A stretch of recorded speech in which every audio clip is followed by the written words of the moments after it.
এটা নিউটন ক্রাডেল, নাম সোমাশ্রী দাস। এটা নিউটন ক্রাডেল আছে। এটা ভরবেগের সংরক্ষণ সূত্র মেনে চলে। যেমন আমি এখান থেকে যদি এরকম একটা বল টেনে তারপরে যদি ছাড়ি, সেক্ষেত্রে এখানে একটা বলই যাবে, কারণ এখান থেকে আমি সিঙ্গেল মোমেন্টাম দিচ্ছি। যেন মোমেন্টামটা প্রত্যেকটা বলের থ্রুতে পাস হতে হতে যখন লাস্ট বলে আছে তখন যখন মোমেন্টামটা সবচেয়ে বেশি থাকছে তখন বলটা সরে যাচ্ছে।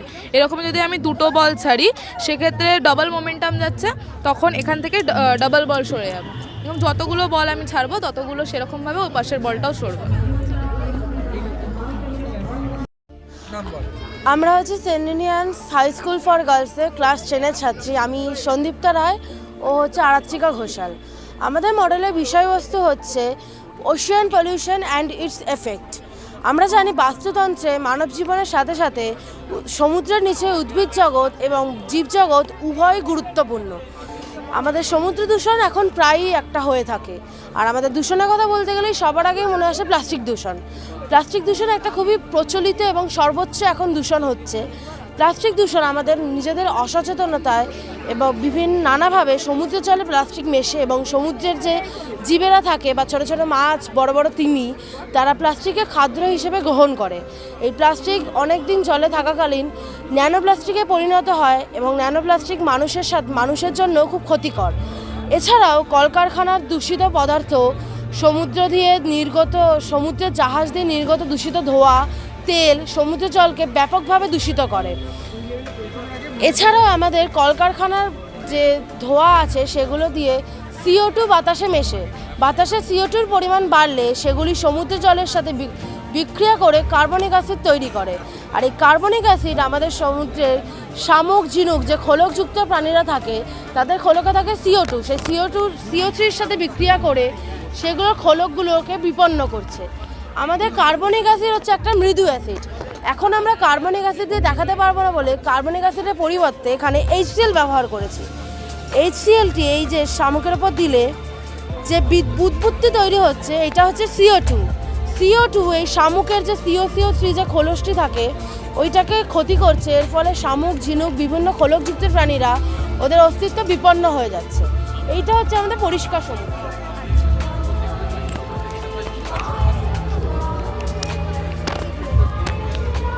এখানে পরিষ্কার সমুদ্র দেখানো হয়েছে। প্লাস্টিক আমরা সবাই জানি এটা হচ্ছে নন বায়োডিগ্রেডেবল, যেটি একদম মাটির সাথে মেশে না। বহু বছর ধরে থাকলেও এটি মাটির সাথে কখনোই মিশতে পারবে না।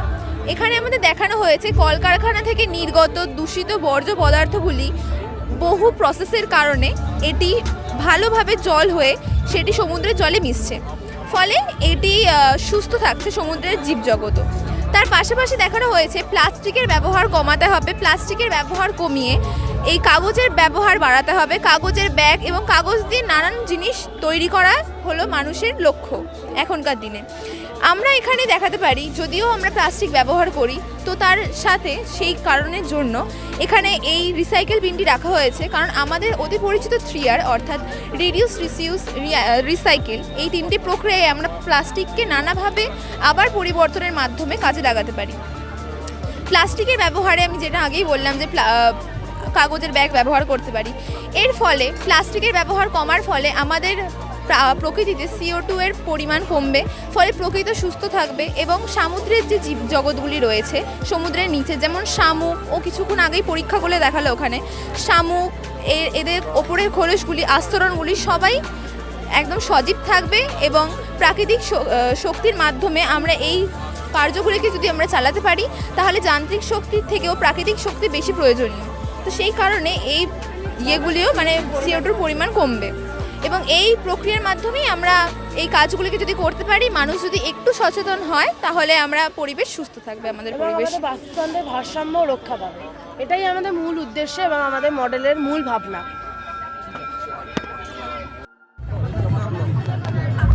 আমি ঐশিকী চ্যাটার্জি, হলি চাইল্ড ইনস্টিটিউট, বিধন স্ট্রিট থেকে বলছি, ক্লাস 10-এর স্টুডেন্ট। এটা আমরা একটা স্মার্ট সিটির মডেল বানিয়েছি। তো এখানে স্মার্ট সিটিতে এখানে সোলার প্যানেল রয়েছে। এখানে স্ট্রিট লাইটের ক্ষেত্রেও সোলার প্যানেলই ইউজ করা হয়েছে। যেহেতু এখানে সানলাইট অতটা অ্যাভেলেবেল নয়, তাই আমরা ফোনের ফ্ল্যাশ লাইটটাকে সানলাইট হিসেবে কনসিডার করছি। আমরা যখনই সানলাইটটা এখানে ফেলছি তখন বাড়ির ভিতরে বাড়ির ভিতরে একটা বাল্ব গ্লো করছে, আমরা এখানে দেখতে পাচ্ছি এলইডি বাল্ব গ্লো করছে। আর same mechanism for the street light, সেখানেও যখন লাইট পড়ছে তখন এখানে একটা বাল্ব গ্লো করছে।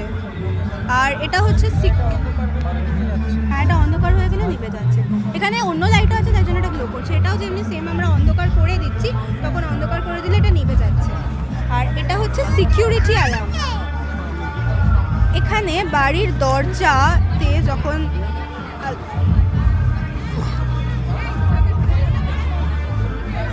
দরজাটা যখন খোলা হবে,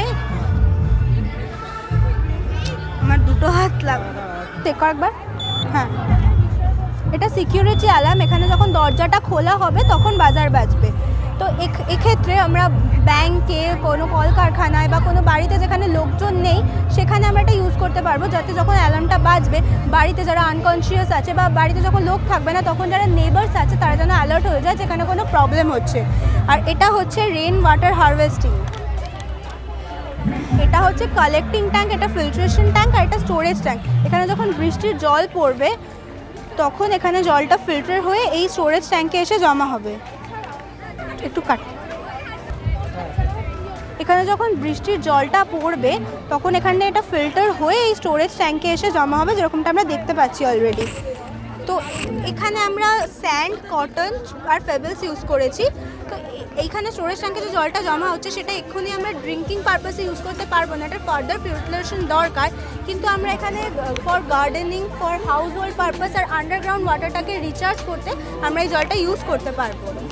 আর এইখানে যখন জলটা একটা ম্যাক্সিমাম লেভেল অবধি পৌঁছে যাবে তখন একটা বাজার বাজবে, যাতে বাড়ির যে ওনার আছে সে যাতে অ্যালার্ট হয়ে যায় আর এই যে ফ্রেশ ওয়াটারটাকে অন্য কোনো ট্যাঙ্কে ট্রান্সফার করে নেয়, যাতে এই ফ্রেশ ওয়াটারটা ওয়েস্ট না হয়। এটা আমরা এই জন্যই বানিয়েছি কি আমরা বইতে বা অনেক জায়গায় পড়ে থাকি যে আমাদের রিনিউয়েবল এনার্জিগুলো ইউজ করা উচিত, ফসিলস বা কয়লাগুলো ইউজ না করে, কিন্তু তার অ্যাপ্লিকেশন খুব একটা দেখা যায় না। তো এরকম ছোটো ছোটো জিনিস দিয়ে আমরা এগুলো অ্যাপ্লিকেশন শুরু করতে পারি। Thank you. এটা আমি হচ্ছি কাশ্মীরি বন্দ্যোপাধ্যায়, বিজ্ঞান মঞ্চে, পাইকপাড়া বিজ্ঞান মঞ্চের, পাইকপাড়া না, সিথি পাইকপাড়া বিজ্ঞান মঞ্চে একজন বিজ্ঞান কর্মী। আমরা এখানে রান্নাঘরে বিজ্ঞানী স্টলে খাবার পরিবেশন করি, যাতে খাবার পুষ্টিকর অথচ মানে স্বাস্থ্যকর, মুখরোচক কীভাবে এইভাবে পরিবেশন করা হয় খাবারটাকে। আর খাবার কিভাবে সবজি ধোয়া, প্রথমে ধুয়ে নিয়ে তারপরে কাটতে হবে, মানে কেটে ধোয়া যাবে না। তারপরে ঢাকা দিয়ে দিয়ে রান্না করতে হবে, কম তেলে রান্না করতে হবে, এইভাবে স্বাস্থ্যকর যাতে করা যায় খাবারটাকে, অথচ পুষ্টিকর যাতে হয় সেইভাবে আমরা পরিবেশন করি। এটা সেইভাবে এখানে দেখানো হয়। এখানে দেখাচ্ছি কর্ন চাট। এটা কর্নটা আমরা সেদ্ধ করে নিয়ে এবার বিভিন্ন সবজি দিয়ে, ধরুন শসা, টমেটো, ক্যাপসিকাম, ধনেপাতা, কাঁচা লঙ্কা, নুন চাট মশলা একটু, এইসব দিয়ে এটাকে মুখরোচকভাবে পরিবেশন করা হচ্ছে। এমনি কর্ন চাট ভালো লাগবে না, কিন্তু এটা যদি একটু মুখরোচক করা যায় তাহলে খুবই ভালো লাগবে খেতে, আর স্বাস্থ্যকরও হবে। সেইভাবে এটা পরিবেশন তৈরি করছি। এমনি কাঁচাই খাওয়া যাবে? হ্যাঁ, কাঁচাই খাওয়া যাবে। এটা অয়েল ফ্রি, একদম অয়েল ফ্রি, মানে ভীষণভাবে স্বাস্থ্যকর এবং মানে কম খরচা, খুব একটা বেশি খরচা হয় না এতে। মানে এর জলখাবারের পক্ষে খুবই ভালো।